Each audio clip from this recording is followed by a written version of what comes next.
Hey guys, make sure to stay until the end. You can make one common mistake that can cost you hundreds, even thousands of dollars in repairs. Stay with us, we'll explain what it is.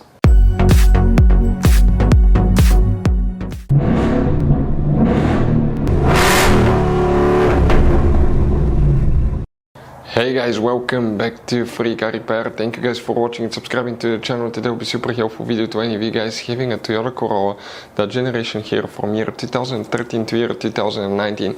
If you guys have one of those, if you need to find where the fuses for the windshield washer pump is located, two fuses will need to be checked. We will explain where you can find them, where you can buy cheap parts, tools, fuses, relays at a good price, quick shipping, that way do not waste money and time, and why it's important to always test fuses and relays. All that guys will be covered absolutely free for your convenience. Make sure to stay until the end. So before we start, let me tell you a little bit about us guys. Every single car we get here at the garage, we try to make at least 200 to 300 free repair videos. We take them completely apart. We show you how to do engine work, transmission, mechanical, body work, anything you can think of practically. On this channel specifically, we'll be making at least 150 to 200 videos about that Toyota Corolla, that generation guys. If you have one of those, we'll be making a video for every single fuse, every single relay. Let's say you're in the middle of nowhere, your car does not want to start, you find out that the fuel pump is bad, you're not getting fuel, you can just search for fuel pump relay, fuel pump fuse really quickly, watch the video, spend a minute or two, replace it, you're back on the road, because the writings on the fuse boxes are very vague and most people will not even know what they mean. So we'll be making videos about every possible fuse and relay in that Toyota Corolla. So let's start on it now. So the windshield washer pump fuses, where you can expect to find them, we'll demonstrate on that generation Toyota Corolla right here. You guys have multiple fuse boxes. Today we work in just one, that's on the driver's side.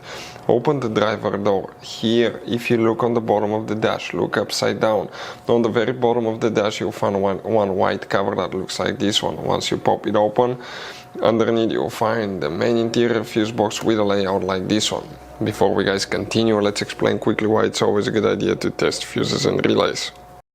So let me explain why it's super important guys to test fuses. Fuses, not often you can see if they're burnt or they're good. Sometimes they may seem perfectly fine, you think it's a good fuse, you put it back in and you end up spending money and time on parts and problems that do not exist guys, when all you had to do, test your fuse, find out it's bad, replace it, fix your problem. So we will have a video how to test a fuse, okay, different kinds of fuses, and how to test relays guys. We're going to put the link in the description of the video below specifically to that video. Please check it out.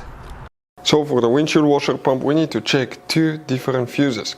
Oh, by the way guys, if you need to buy any fuses, relays, parts, tools for Toyota Corolla or any car at a good price, quick shipping, we'll put the links in the description of the video below for your convenience. That way do not waste money and time.